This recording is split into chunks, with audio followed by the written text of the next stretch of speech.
Do you ever just get rolled by the enemy team and can't seem to get anywhere? But then you call in a murder mech to completely obliterate the enemy. Wait, what TF2 are you thinking of? Team Fortress 2?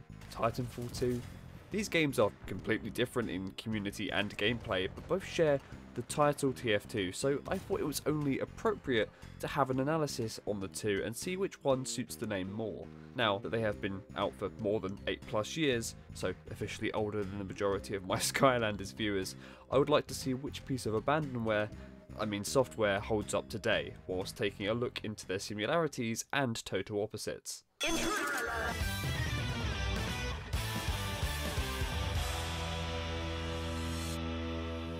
TitanFall was an Xbox exclusive franchise that had a massive emphasis on the multiplayer scene.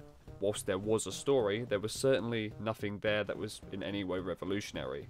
If anything, they were just simply in place so you could grasp who's fighting who, and that boiled down to the militia Frontier fending off the Interstellar Manufacturing Corporation, but better known as the IMC. Within the multiplayer you side with either faction, and that's about as much context you get from the story. Titanfall's main addition to the shooter scene was the Titans, Shock.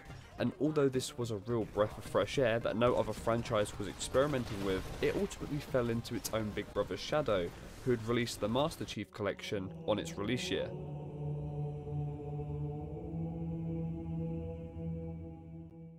In 2016, Titanfall 2 was developed and released by Respawn, making its debut on PS3, Xbox 360, PS4 and Xbox One. This was just a drastic overhaul in the mechanics shown in Titanfall 1, adding sliding and double jumping, etc., which was received extremely positively by its player base, but was unfortunately overshadowed once again by the release of Battlefield 1 and the worst Call of Duty to ever exist. It probably also wasn't helpful that Titanfall was an Xbox 360 exclusive, whereas 2 was, like previously mentioned, available on pretty much everything. Even though you don't gain much extra knowledge like previously mentioned by playing the first title, I think due to the exclusivity from the first game, it kind of deterred anyone new from picking up a copy of the newest Titanfall game due to their lack of prior knowledge and, well, they didn't feel as safe in buying the game as they would the new Call of Duty, because everyone's played a Call of Duty. For the entire premise of the game, for those that don't know, it's essentially your pretty fast-paced sci-fi shooter with a massive gimmick being, massive machines. Whilst you're in the safety of a seat of a two-story Iron Giant, Titanfall 2 has perfected the idea of scale in warfare as you can dominate a battlefield. The irony in being outsold by Battlefield 1 is kind of funny here. But this doesn't leave you defenceless when you are fighting one. There is a multitude of ways you can take down these Goliaths, by sneaking up on them or grappling onto the iron shell, only to then rip out its power source or plant a grenade in its hull. As a player, you take control of your very own pilot, which gives you not only a custom loadout, which consists of a primary and a secondary firearm, but also an anti-Titan weapon, which is, your prime method of dealing damage to enemy Titans, other than being able to jump on their backs and take them out manually. With 23 maps and 9 game modes, you will be starved for content, as you'll be placed in a match of attrition or pilots v pilots due to them being the only 2 modes the 7 players that still run the game queue for. To be fair, they are the best ones, so don't worry, you're not really missing out much. Bounty is not that fun. Oh, this is like Jesus coming to town. What how do you play Bounty Hunt? I've only played attrition so far. There's a thing in the middle of the screen that just basically says, hey, kill this thing, and then you get money for it. And I don't really care about Capture the Flag. Go play Plants vs Zombies or something. Gnome Bomb is better. Even so, the base modes are a great casual way to enjoy simple PvP, because without a ranked scene, most players are just experimenting with loadouts and simple mix-ups and classes, or just have been playing the game since launch, which means they have been strictly using the Kraber, allowing them to delete anyone they click on. Oh! How did you know I was there? Oh, what's God, that was so quick. Was that no scope? Yeah. Team Fortress has seen more cosmetic changes than Michael Jackson, because before we even got to the sequel which brought all of these iconic graphics and the fantastic art style, Team Fortress was an extended mod for Quake, which looks nothing like the modern day depiction of the game. In fact, there was multiple names used for different attempts to change and develop this title, such as Team Fortress Brotherhood of Arms, which won an award before its release, and then never released, Team Fortress Invasion, which also never saw the light of day, and seemingly so after that, cancelled. All the developers went silent. Team Fortress 2 was released in 2007. after its showcase in E3 alongside Portal and Half-Life inside the Orange Box bundle. The game consists of playing one of 9 classes, which all have their own pros and cons in the battlefield and work together nicely in an attempt to create a team shooter. All of these 9 classes have seen statistical buffs and nerfs throughout the years, but ultimately they have remained the same visually and mechanically since launch. Some much more friendly to the newer players, and others taking years of skill to perfect and master, all of which have a charming art style keeping the look retro, but arguably aged much better than any of the more realistic takes that we used before settling on this cartoonish look. Initially, you only had a limited choice of game modes to pick from in the vanilla model, like, CTF, Capture Point, Territorial, and Control. However, since then, the list has only grown, which gave us some of the most iconic modes associated with TF2, Special Delivery and Payload. But to break it down, the whole idea of the game is you and a few other people trying to push a car or get to an objective while utilising your class to the best that you can, and whoever does that the best wins. Not to mention there is an attacking and defending team, so obviously some of the classes like Engineer will be much better in a defense scenario, whereas people like Soldier are kind of a bit all over the place and you can utilise them in any way you want. This opens up opportunity for different classes to do different things, so like on defense you're going to want to run some Engineer because you can hold down capture points, choke points. You want to play Scout to then get around people and flank these choke points. Using people like Pyro can easily get rid of Spy. There's lots of things you can do with all these different characters, and each one of them has strengths and weaknesses in certain scenarios, and when you know that, it can be such a great experience to triumph over other players that didn't know what you were going to do. But if you do step out of line, you will probably be punished for it. Although there are pretty standard modes that revolve around capture points or can be as standard as a 5v5 using Titans, the chance of you playing them is not as probable than attrition or pilots v pilots. Typically deathmatch rules, so nothing revolutionary, but it's that kit you're given to experiment with that makes it all the more fun. Unlike Team Fortress 2, your pilot isn't restricted to just a class. In fact, there is a multitude of ways to customise your loadout. Not only does every player have access to every weapon type, but you can actually pick an ability for yourself. This can range from the Spider-Man remake, to injecting Pure Link's Africa into your leg, causing your speed to almost double for a short amount of time, which is great for tackling enemy titans or getting away from danger when you get in a pinch. Or, if you're me, become a super fast kamikaze machine. God, that is a concerning sentence. Nah. Yeah. Ash is sus.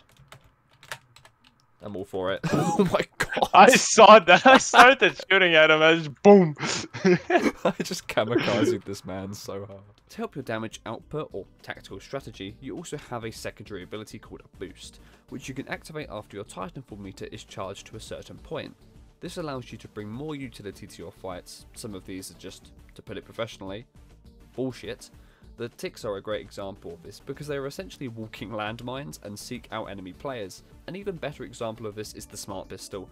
The Smart Pistol is aimbot. It's just aimbot. Even though it's hard coded into the game, I'll talk more on proper aimbot later. When it comes to playing Titanfall 2 in 2024, you're going to realise the player count is quite low on most days. You'll see the same few name tags throughout the game, for better and for worse. So making sure you have someone to accompany you during your experience can make it a little easier to get into. But luckily that isn't necessary. In fact, most matches I've been in have all been very wholesome, with most players ending and starting with encouraging messages. Even when hitting amazing shots or frags, it's not alien for that person you've just blown up or shot in the head to reply in the comments saying, hey, that was a great shot.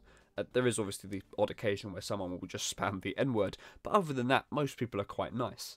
The downfall is sometimes your queue for the match will be a couple minutes long, but this happens less often than you would expect, and kind of depends on the time of day you're logging on. Attrition or PvP will typically be the easiest modes to get into, as it's probably the purest form of, shooter there is. Everyone loves a good deathmatch. I think so. Nope, 5 seconds. You got mugged off by the whole of EA. Yeah, 40 seconds, 39 seconds, 38 seconds. It's going to pop up to like 15 a minute. They're just goofing around. Yeah, the one like code monkey at EA right now is just like slamming their face against the keyboard. Yeah. Hoping they can get servers to do the thing. Oh, there we go. I think he worked. Nope, 30 seconds. My favourite thing about TF2 is the loading screens. The engineer class. Notice how there isn't an engineer class pilot, because if they did, the game would work. Oh, true. Server. Oh, no, 3 seconds. Jesus Christ. Oh, there we go. I heard the little ching noise. Yeah, it's That means connecting we're to match. gaming. Like this is good match. literally edging though. Titanfall's edging me. Yeah, Titanfall is literally edging simulator every time you try to find a game. In most casual play, you'll be capturing one or more POIs, defending a briefcase, or pushing a payload. So the objective is always your main priority, so whilst racking up kills is impressive, it's not essential to win. You'll always do better if you know how to maneuver the maps or utilise your class's full potential. Loading into TeamFortress is actually quite daunting, as well since the game has quite a dated UI, it kind of looks a bit too overwhelming. Pop-ups and information are thrown at you a lot in the early hours of your experience, and it does help to actually read a lot of this, which I know could be a shock, but I can imagine this deterring a lot of people from actually playing the game, especially after the amount of TikTok brain rot everyone has. Aside from the skill ceiling, there's still a very good rock paper scissor type gameplay, as each character has its own ups and downs. Heavy can dish out high damage, also while taking a lot himself, his trade-off being his slow movement and massive hitbox. Pyro is extremely powerful at dealing with anyone close to him and spies in general, because, you know, if you can't see them, if you burn everything around you, he's not getting close to you. But on the offside is, his range is pretty bad. Spy has the ability to cloak himself as well as insta-kill anyone he can stick a knife into. But because of this damage output and how easy it is to get a kill off on someone, I say easy with quotations, because he is also one of the squishiest, if not the squishiest, weakest character in the game. Other than Scout, who is significantly easier to pick up whilst also being the fastest playable character.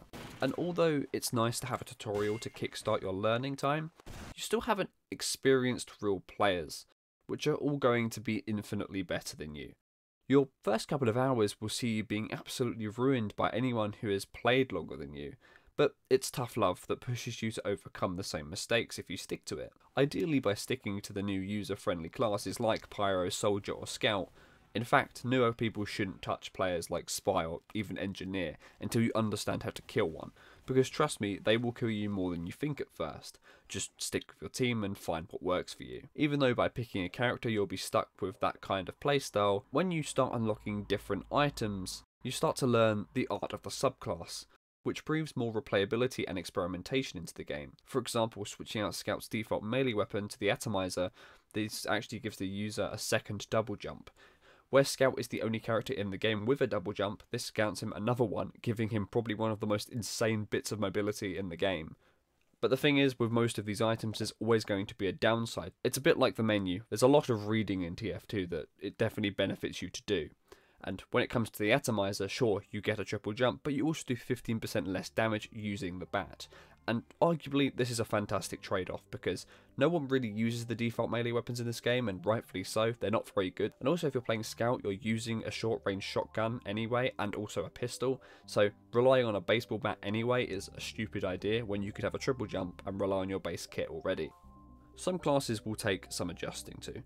For example, my first few hours on Engineer were absolutely painful. I hated his style, but once you start building the right stuff in the right places at the right time, you become one of the biggest pains for the opposition to deal with. Another benefit to playing Engineer is you kind of learn how to counter spies more efficiently. You start to see them in your backlines, and it's really good to know when one of your characters on your team are not on your team.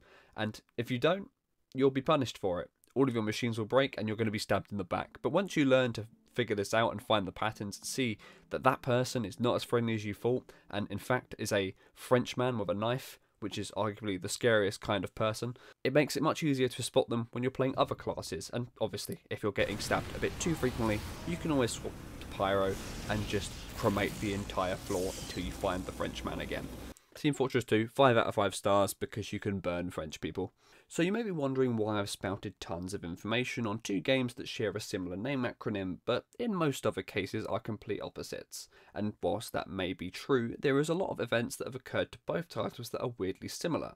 Although Titanfall 2 is the last proper Titanfall game currently out, it's not technically the newest installment in the universe.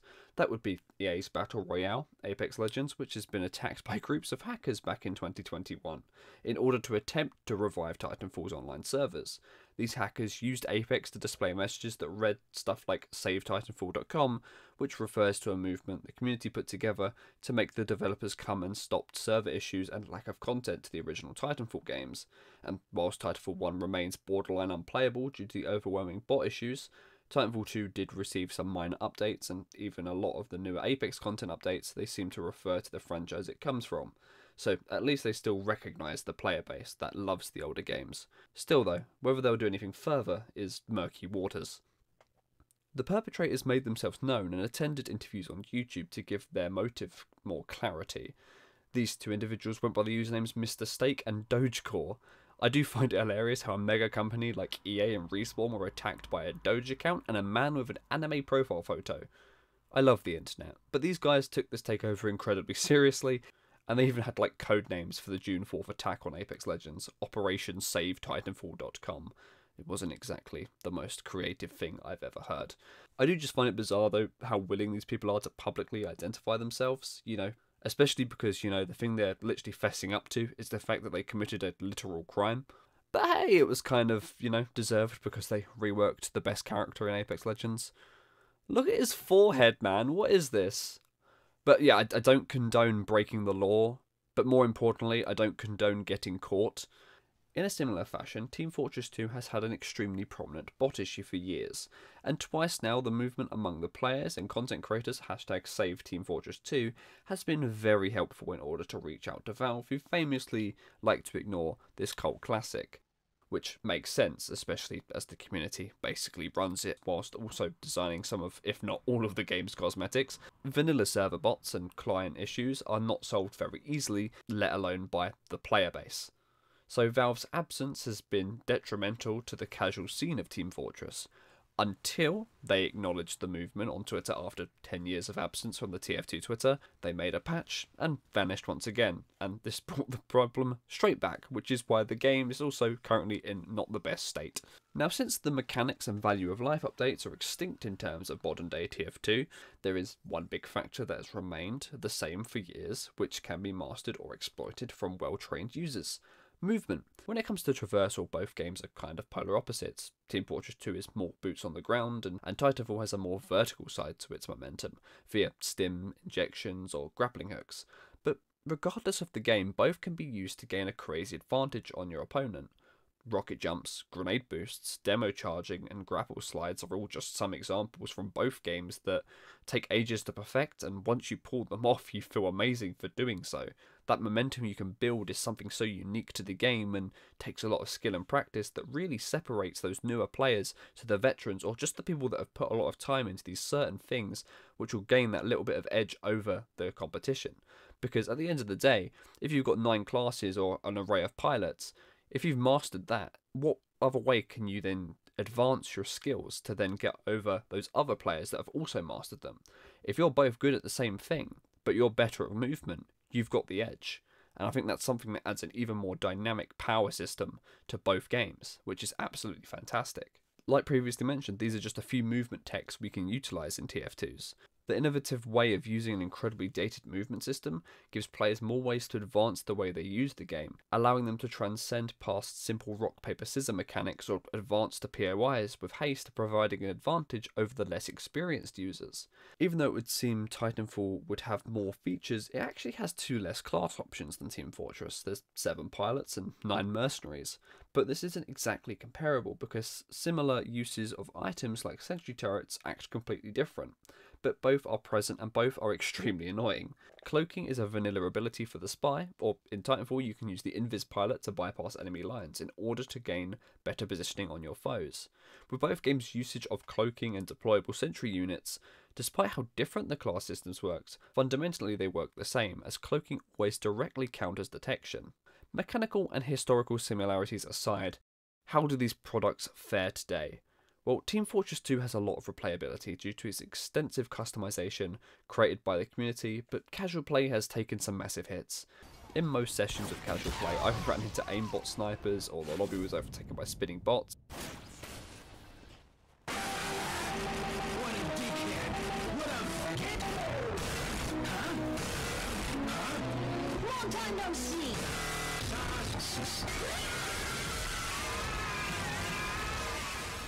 And also, just due to having to resort to community content to then, have a more consistent experience, makes the vanilla progression much more tedious to utilise, as XP isn't granted in custom lobbies. Whilst your level isn't exactly a big deal, it is a pain when you're stuck with the base weapons and loadouts for much longer than you should, which sucks when the most fun you can get from a gun is experimentation. So although it can be extremely cheap, I did find myself buying new items from the Steam Workshop. With the help of some of my TF2 enthusiast friends, they did point me in the right direction and tell me what was worth buying and what wasn't. And also, this is probably something I should have taken into consideration a bit more, because some of these people have, almost gone bankrupt buying items, and I don't have the money for that. Titanfall has the polar opposite problem. Where the bot problem was a massive issue for Titanfall, Titanfall 2 has little issues with this as of right now making this video. But the issue, I believe, also stems from the vast difference of size in the overall player count. On average a day, TeamFortress gets around 40 to 100,000 players daily, whereas Titanfall is always getting 1 to 3,000. So these issues are probably more common due to the size difference. Also, due to the smaller amount of consistent players, I would find myself in matches with the same people, which formed a lot of great in-game banter, some of whom I've actually friended and talked to on a nearly daily basis. Is he gonna give me a love? Oh, yes. I just got a Titanfall relationship, hashtag cunted. Dude, when am I not? Oh no, I killed him. Oh no. I'm so...